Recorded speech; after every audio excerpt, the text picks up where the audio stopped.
turakwitabye karamenya gasani kuko udukunda byahebuje.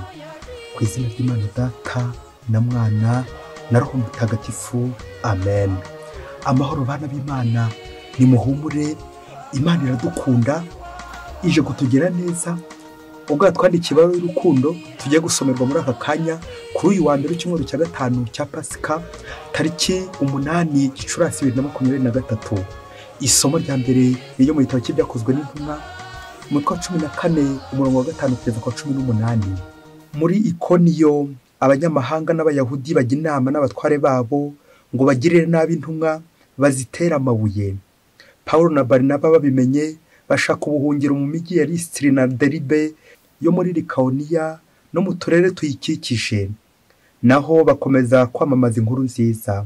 Nuko Lisitiri hakaba umuntu waremaye ibirenge kuko yari yaravukanye ubumuga atigeze atambuka. Umunsi umwe yarateze amatwi Paulo yigisha. Paulo nawe umwitegereje abona ko afite ukwemera guhagije kugira ngo akire. Amubwira mu ijwi riranguruye ati, haguruka uhagarare wemye. Umuntu arabaduka aragenda. Rubanda rero ngo babone ibyo Paulo amaze gukora, batera hejuru bavuga mu rurimi rwabo kavukire rwo muri Likaoniya bati, Imana zisa n'abantu zaje muri twe. Nuko Barnaba bamwita Zewusi na Paulo bamwita Herimesi kuko ari we wakundaga gufata ijambo. Nuko umuherezabitambo w'ikigirwamana Zewusi, ingoro yacyo ikaba yari ku irembo y'umugi, azana imasa bitatse indabyo abishyira imbere y'irembo kuko yashakaga we na rubanda gutura igitambo. Ariko Paulo na Barnaba ngo bumve iyo nkuru, bashishimura imyambaro yabo maze biroha muri rubanda batera hejuru bati, ibyo mukora ni biki? Natwe turi abantu nkamwe. Inkuru nziza tubamenyesha irabasaba ko mwigizayo amanjwe ngo mugarukire Imana nzima yaremye ijuru n'isi, inyanja n'ibirimo byose. Mu bihe byo hambere yaretse amahanga yose akora ibyo yishakiye, nyamara ntiyaretse gutanga ibimenyetso bihanye ubugiraneza bwayo. Ibaha imvura n'ibihe by'uburumbuke, ikabahaza ibibatunga, n'imitima yanyu ikayuzamo ibyishimo. Amagambo yabo atuma rubanda batuza ariko bigoranye, bityo bareka kubatura igitambo. Iryo ni ijambo ry'Imana. Zaburi ni 115. Uhoraho ntabwo ari twebwe, ahubwo n'izina ryawe ukwiye guhesha ishema. Ntabwo ari twebwe Uhoraho, ntabwo ari twebwe, ahubwo n'izina ryawe ukwiye guhesha ishema. Niki cyatuma amahanga avuga ngo, mbese Imana yawe bahehe? Imana yacu iba mu ijuru, igishatse cyose ikagikora. Ibigirwamana byabo si ikindi, ni feza na zahabu, ni ibintu byabumbwe n'intoki za muntu. Murakagira umugisha w'Uhoraho, we waremye ijuru n'isi. Ijuru ni iry'Uhoraho, naho isi yayigabiye bene muntu. Uhoraho ntabwo ari twebwe, ahubwo n'izina ryawe ukwiye guhesha ishema. Nyagasani Yesu nabane namwe. Amagambo mu ivanjili ntagatifu ko yanditswe na Yohani, umutwe wa 14 umurongo 21 kugeza ku 26. Muri icyo gihe Yesu agiye kuva kuri isi ngo asange se, abwira abigishwa bati, umenya amategeko yanjye kandi akayubaha niwe unkunda. Kandi rero unkunda azakundwa na Data, nanjye nzamukunda kandi nzamwiyereka. Yuda Isikariyote aramubaza ati, Nyagasani, utewe n'iki kutwiyereka ntiwiyereke isi? Yesu aramusubiza ati, umuntu unkunda azubaha ijambo ryanjye, Data azamukunda maze tuzazi we tubane nawe. Utankunda ntamenya n'ijambo ryanjye, kandi rero ijambo mwumvise si iryanjye, ni irya Data wantumye.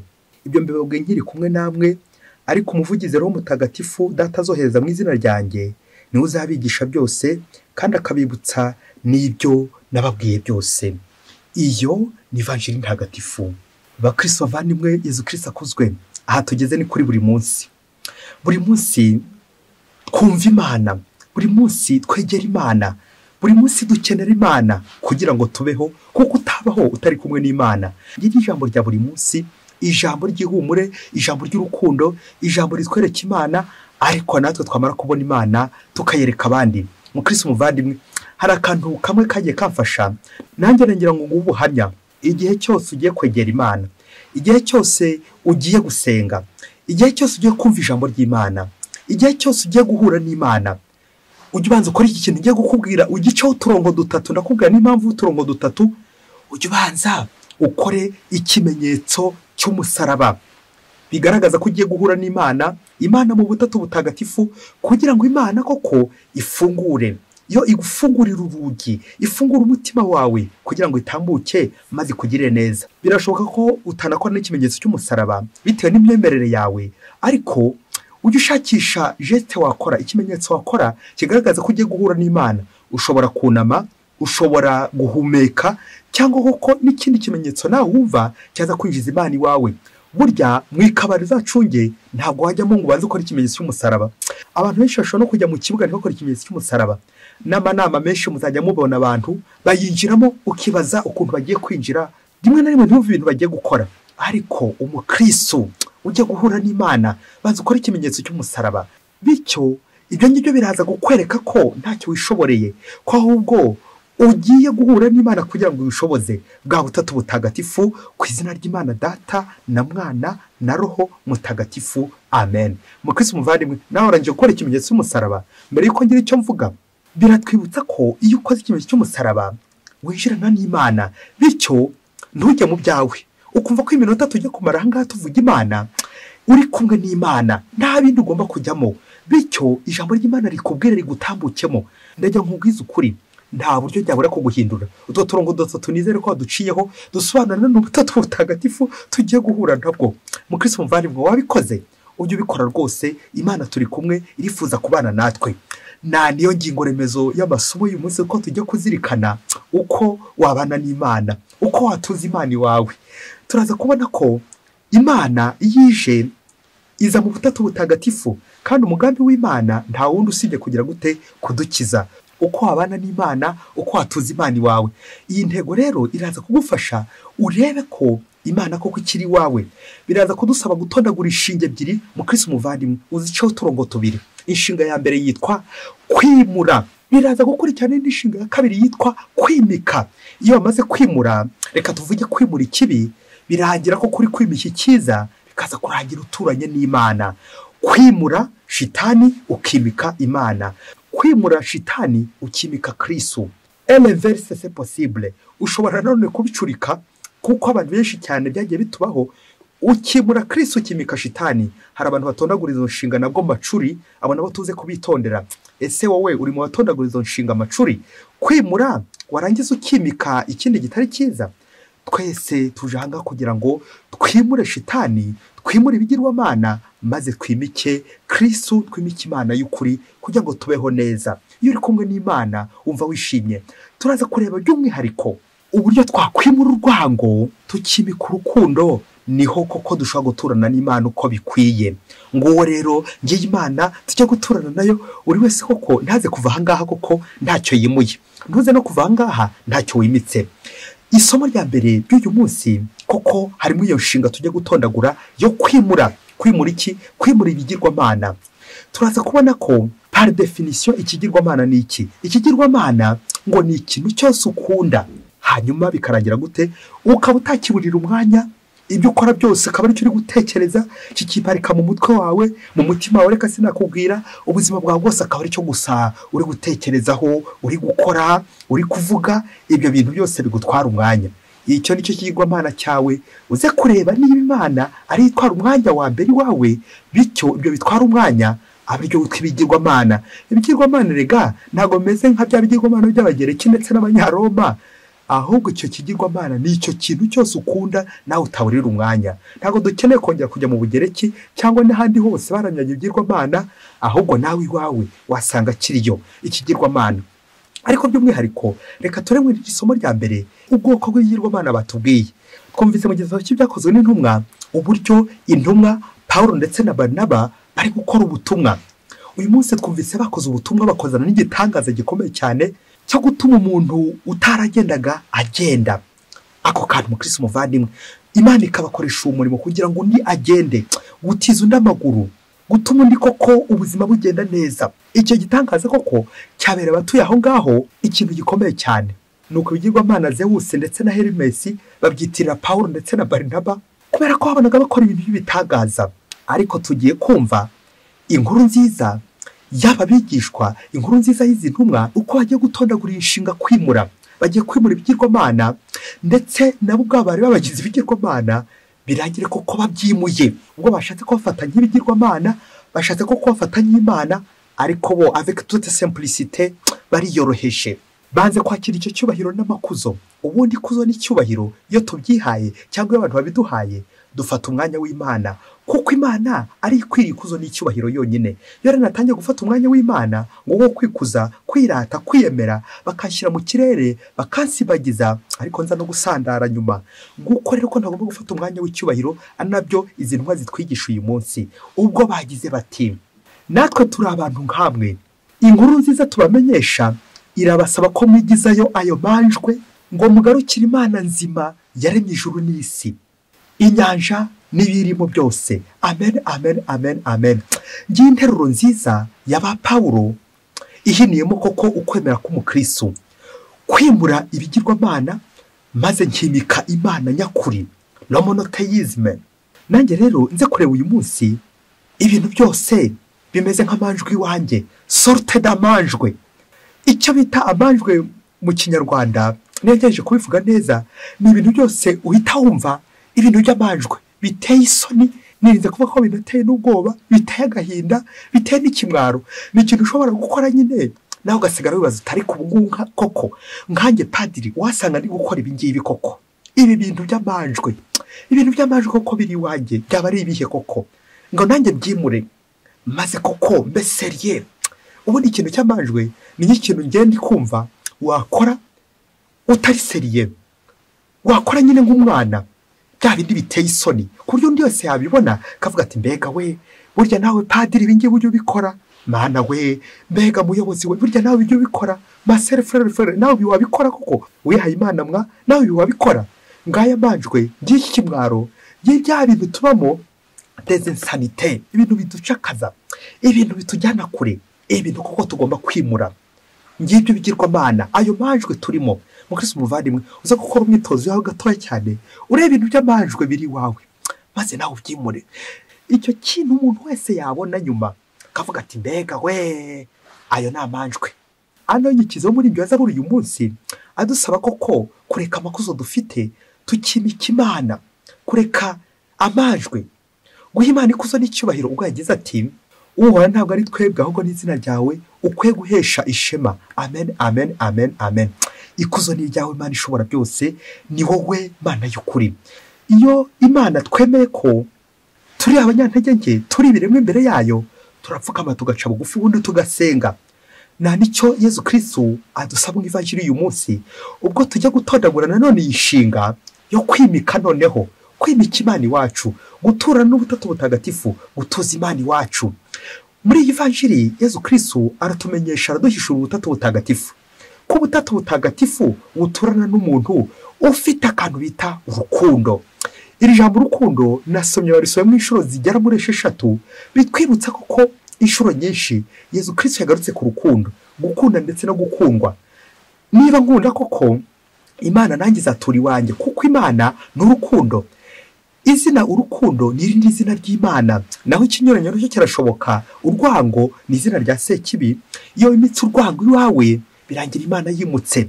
Akabya bindi mu Kinyarwanda bavuga ngo nta bihanga biri mu nkono imwe, ikindi kandi ngo nta bami babiri mu muzingo umwe. Nguko mu Kristo muvandimwe, n'ahantu hose yubashye haba umuyobozi umwe. Burya nta bayobozi babiri bagomba guturana, umwe atura uko kwe.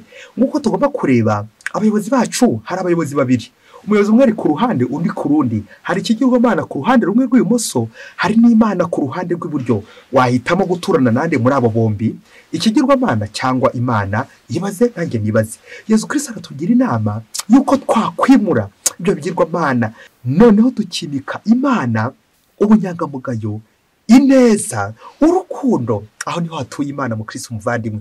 Ako kajambo urukundo, Mutagatifu Agustina yavuze ati efeso kativudra, ngo kunda maze ukora icyo ushaka, ngo kunda maze usaba icyo ushaka. Nguko uko mu Kristo koko agomba kwimakaza urukundo imbere ye, nibwo azaturana n'Imana. Urukundo nirwo rutuma duturana n'Imana, kuko Imana ubwayo ni urukundo. Imana ni urukundo. Uyu munsi ni ugukora umukwabo wo gusenya maze nkaza kubaka. Ariko nsenya iki? Nsenya ibigirwamana, ngasenya intambiro z'ibigirwamana ngabasha gusenya ibintu bita amajwe. Iryo jambo amajwe mu Kristu muvandimwe, maze koko nanjye nkesha agaciro, maze gusenya ibumoso ariko nkajya kubaka hehe? Nkajya kubaka iburyo bw'Imana, nibwo koko nzaturana n'Imana. Hari interuro nziza Yesu Kristu yavuze buri wese yagombye kuyigenderaho uyu munsi mu ivanjiri kugira ngo koko utuze Imana iwawe ubane n'Imana. Ubwo yasubizaga Yuda utari Isikariyota ati, umuntu nkunda azubaha ijambo ryanjye, Data azamukunda maze tuzazi we tubane nawe. Amen, amen, amen. Ngo kuko ubutatu butagatifu buturana n'umuntu ufite urukundo, kuko ubutatu butagatifu Imana Data, Imana Mwana, Imana Roho Mutagatifu bahujwe n'urukundo. Urwo rukundo rero nta kindi ushobora kuvuga niba utavuze urukundo imbere y'Imana. Nta kindi ushobora gukora niba nta rukundo ruhari. Nta kindi ushobora kuvuga gutekereza niba udatekereje ku rukundo. Ako kajambo Kristu muvandimwe, urukundo ujye umenya ko ari ishingiro rya byose nyine, kuko Imana ni urukundo. Ese mu Kristu muvandimwe ugezehe witegura Roho Mutagatifu? Ugezehe utazanura amayira? Nta kindi ni ugutondagura za nshinge ebyiri twavuze haruguru, inshinga yo kwimura hanyuma nkimura Sekibi, nkimika Kristu. Ibyo bizatuma koko ngira urukundo muri njyewe, maze Imana iture muri njyewe. Muri aka kanya reka tunyarukire gato mu ishuri ry'urukundo, maze koko nawe ureba aho ugeze iryo shuri ryinjiramo, cyangwa ureba aho ugeze warangije kurisohokamo. Umunsi umwe hirya kure cyane muri Afurika, tererwe, ngo umuyobozi ngo yayoboraga uruganda, yari umubosi ukize cyane, ayobora uruganda akize cyane, afite abakozi, afite abaje ndetse n'abagaragu benshi cyane. Ngo ariko akagira ikibazo kimwe gusa, ikibazo cy'uko mu rugo rwe bari hafi gutandukana n'umugore. Nuko umunsi umwe akajya agira isoni z'ukuntu nk'umuyobozi nkawe, très considéré dans la société, umuntu nk'uwo koko agiye gusaba muri société, bizavugwa ko tujye gukora divorce n'umugore, kandi ari njye muntu babonaga w'intangarugero muri société no kunshinga imirimo ngiye mu ruganda rukomeye nguru, no kwabonaga koko ndi seriye, ndi umuntu koko w'inyangamugayo. Bizavugwa. Nuko rero umunsi umwe aza kwigira inama, ajya gushaka umujyanama wa roho. Nuko ajya muri monasteri, ajya mu nzu y'abamonaki, yegera umukuru w'abamonaki, maze aramubwira ati, pere rero naje gukureba, mfite ikibazo kiremereye, mfite ikibazo mu rugo rwanjye cy'umufasha wanjye, tujye gutandukana. Noneho nkabona ari igisebo, ariko icyo kibazo ahanini mbona giterwa nanjye, kuko kundeba uku nguku mfite indwara ikomeye cyane, ndi kwita indwara muri njyewe, indwara y'urukundo. Ndakunda abantu bose, umuntu wese duhuye numva namukunda, ndetse nawe utitonze ubu ngubu nagukunda. Nuko wa mumonaki atangira yibaza koko uburyo umuntu kuko afite urukundo rurenze yaba ari muntu ki koko ufite indwara y'urukundo muri we. Nuko akomeza kumutega amatwi amubwira ati, ngaho yisobanure koko birambuye, maze numva ukuntu koko urwaye iyo ndwara y'urukundo ituma koko umugore wagiye kugenda kandi koko ukunda cyane. Nuko atangira amubwira uburyo bwose ngo umuntu bahuye nawe, cyane cyane w'umugore cyangwa umukobwa, ahita yumva koko amukunze, bikaza kurangira koko amusambanyije baryamanye. Ngo ku buryo mu nzira yose aho anyuze n'uwo bahuye wese asigaye yumva koko yamukunda, bikaza kurangira baryamanye. Nuko akomeza amubwira ikibazo afite mu rugo cy'uko nyine umugore we ibyo bintu amaze kubivumbura, none ko akaba agiye kwigendera. Ariko we akumva ko urwo rukundo ari mu bakozi akoresha bose abahereza akazi, ndetse rimwe na rimwe akaba n'amafaranga menshi cyane, ariko bikaza kurangira koko baryamanye, abakozi bose bakorana ahanyuze hose mu nzira. None koko ibyo bintu akabona ko bidasanzwe. Nuko aramubwira ati, ubu rero naje kujya mugira inama, ndebe ukuntu urugo rwanjye rwakongera koko kwiyubaka, ndebe ukuntu nakongera kubaka urugo rwanjye ko rujye gusenyuka, ariko bitewe nanjye, bitewe n'icyo kibazo mfite, bitewe n'ubwo burwayi numva afite, bunda birenze igipimo. Ubwo ko numva ndi umuntu mwiza, ariko bikaza kurangira ko umuntu wese duhuye numva namukunda, numva mukunze. Nuko umukuru w'abamonaki wari umaze kumutega amatwi, maze aramubwira ati, tega amatwi rero nkubwire, ngiye kuguha umuti w'indwara urwaye indwara yo gukunda ibintu aho gukunda abantu. Nuko wa mugabo arushaho kugira ubwoba, atangira yisobanura uburyo bwose n'abantu abahereza n'akazi, akabaha n'amafaranga ye ku giti cye, nta ruswa basaba, nta kintu abasaba. Nuko wa mujyanama wari aramubwira ati, nicyo kibazo ufite ikibazo cyo gukunda ibintu kurusha abantu. Bihiniye mu nshinga y'igifaransa yitwa chosifier, abantu usigaye babonamo ikintu, abantu usigaye barabavunjemo ibintu aho kuhabona nk'umuntu koko. Icyo nicyo kibazo ufite, icyo nicyo kigutera gusambana, icyo nicyo kigutera ko urugo rwawe rugiye gusenyuka. Kubera iki? Aho kubona abantu nk'abantu usigaye babonamo ibintu. Nuko rero watambuka mu nzira ukumva buri wese kuko mwaryamana. Kubera iki? Warangije nyine kumwambura, umwambika isura y'ibintu aho kumugumanisha isura y'ubumuntu. Rero ngiye kuguha itegeko uryakire neza kandi uryumve, riraza kukwereka uburyo bwose watatiye igihango n'uburyo bwose koko wifitemo ijambo urwango. Ntabwo rwari urukundo, n'urwango wifitemo. Iyo wambuye umuntu ukamwambika ubusa, birangira umwambuye isura ye, bikaza kurangira umwishe. Rero umuntu wica undi ni uko nyine aba amwanze, ntabwo uba ugiye kumukiza. Nawe uze kureba niba wambura umuntu kugira ngo umukize nka muganga uri mu bitaro ugiye kuvura umuntu, cyangwa niba wambura umuntu nk'umwicanyi uhera ku myambaro umwambura. Iyo wambuye umuntu imyambaro ye, bikomeza ukamwambura isura ye, bikaza kurangira koko umwambuye ubumuntu.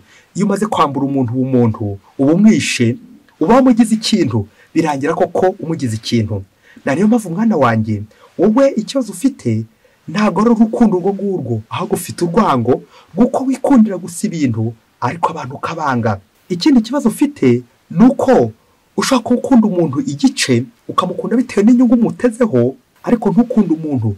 Ukaba wakunda umuntu bitewe n'igice cy'umubiri ushaka, ariko ntukunda umuntu wese. C'est ça l'amour impartial. Urwo rukundo koko rwo kubogama, urwo rukundo rushingiye ku nyungu, urwo ni rwo wifitemo. Rero mwana wanjye, umuti nta wundi. Genda guhera uyu munsi ufata abantu bose uhura nabo ubafate nk'abantu, wowe kubagira ibintu. Il ne faut pas chosifier des hommes. Nuko rero aho kubabonamo ikintu, ahubwo babonemo umuntu, waba umuntu kuko bukurura ubuntu bw'Imana. Bityo bizagufasha ko bizakurinda ko umukobwa muhuye nawe cyangwa umugore cyangwa n'undi muntu wese umubonamo nk'umuntu mugiye gukora ingeso zombi z'ubusambanyi, ahubwo umubonemo nk'umuntu koko ugiye kujya neza, ugiye kwambika, ukamwambika isura, ukamwambika umuntu, ukamwambika koko icyubahiro cy'Imana Imana yamuhaye. Naho ubundi iyo wambuye umuntu umutesheje agaciro, bikaza kurangira koko unamwishe. Nguko ko abantu benshi bagiye bica abantu ukamwica uhagaze. Kubera iki? Warangije nyine kumwambura, wamwambuye umuntu umwambika ikintu, wamugize ikintu. Rero iyo ngeso y'ubusambanyi nta kindi cyayishobora usibye gusubiza abantu agaciro, ukabasubiza ubumuntu bwabo, ubwo wabambuye nyine ubumuntu ukabagira ibintu. Rero ugende guhera uyu munsi umugore wawe umukunde nk'umuntu, ntumukunde nk'ikintu uzakoresha ingeso wishakiye. Warangiza koko ugacira nk'ucira igikatsi cy'ibisheke, ahubwo ukamukunda wumva ko nta zindi nyungu umutezeho. Nuko rero mu gusoza umuntu akiramubwira ati, umva reka nguhe n'ikimenyetso. Uzi ko abantu bose muryamanye birangira ku munota wa nyuma koko mwanganye, kuko ukunda nyine ntabwo umusambanya, ukunda nta kibi wamukorera, ukunda ntabwo ushobora kumwanga nyine. Rero umuti nguhaye 3 ku munsi, mu gitondo, saa sita ndetse no ku mugoroba, genda ukunde abantu, wirinde gukunda ibintu. Ukunda abantu babonemo umuntu, wirinde kubabonamo ibintu. Nuko koko wa muntu arangije kumva inama z'umumonaki, aragenda ngo afata wa muti uko yawumwandikiye. Umuti w'urukundo ni ugufata umuntu nk'umuntu aho kumufata nk'ikintu. Sibwo se byaje kurangira nyuma y'ukwezi akagaruka abwira wa monaki ati, warakoze cyane, umuti wambaye kuko narawubahirije, ndetse byaje ko kumfasha kubona abantu nk'abantu. Kuko naje gusanga narataye igihe, kuko abantu benshi twahuraga mu nzira nkabonamo ibintu koko abimbwiye, aho kubabonamo abantu nkabajyana mu ngeso mbi, byarangira koko nkabambura ubumuntu, nkaba ndabishe ko nk'uko wabimbwiye. Byaje kurangira koko nanjye koko nishimye. Ubu ngubu koko ndishimye, urugo rwanjye rumeze neza, umugore koko ubu turakundana, noneho ntabwo nanjye njya mu ngeso mbi. Ubu ngubu koko urugo rwanjye ni ruzima. Warakoze cyane wampaye umuti koko, ubuzima bwanjye bumeze neza. Gukunda abantu aho gukunda ibintu. Bakristo bavandimwe, Yesu Kristo akuzwe. Nk'uko abantu benshi twagiye twikundira ibintu aho gukunda abantu, bikaza kurangira twishoye mu ngeso mbi. Ngakundira umuntu kubera afite isura nziza gusa y'inyuma. Iyo sura nziza yirangiye ntabwo nongera kumukunda. Ugakunda umuntu kubera urugingo afite rumwe ku mubiri, akaba ari gukunda gusa, aho gukunda umuntu wese nuko ukikundira urugingo rumwe, ugakunda isura, ugakunda amaso, ugakunda amatwi, ugakunda amazuru, ugakunda umunwa. Hari n'abakunda imisatsi, nyumvira nawe. Hari n'abakunda inzara, nyumvira nawe. Nuko rero inzara zamushiraho cyangwa umusatsi wamushiraho, ukabura mwanzi. Urwo nyine ntago ari urukundo rumeze nk'uyu mugabo ngo ufite urukundo ngo rwarenze igipimo, kandi koko ari urwango. Nk'uko abantu benshi cyane twifitemo urwango, twimitse urwango, twimura urukundo, twimitse Sekibi, twimura Imana, twimitse ibigirwamana, twimura Imana, twimura Yesu Kristu, kandi Yesu Kristu ari rukundo. Nanjye uyu munsi nawe umukristo muvandimwe tuze gukora ubwitozo, turebe koko niba dutangana. Kuko abantu benshi bajya bitwaza ngo ndi umukristo wa Yesu, nsenga buri kanya, nsenga buri munsi, ndi umuntu w'Imana. Ariko uze kureba niba nta ngeso ufite, wibwira ko koko ushoramo, naringiye kuvuga urwango, wabitsemo urwango, Sekibi akagushorera indyo yakagukubita iyo ngiyo, kandi koko ari urwango rubi ruboze, urwango rubi runuka washoye iyo ngiyo. Nuko bikaza kurangira urukundo rwo rwarenze igipimo, umuntu wese muhuye koko mukamukunda, bikazarangira koko imirenge yose, imisozi yose, abantu bose bariho, abagore bose bariho, abagabo bose bariho, muraryamana. Ngo kubera iki? Ngo urukundo.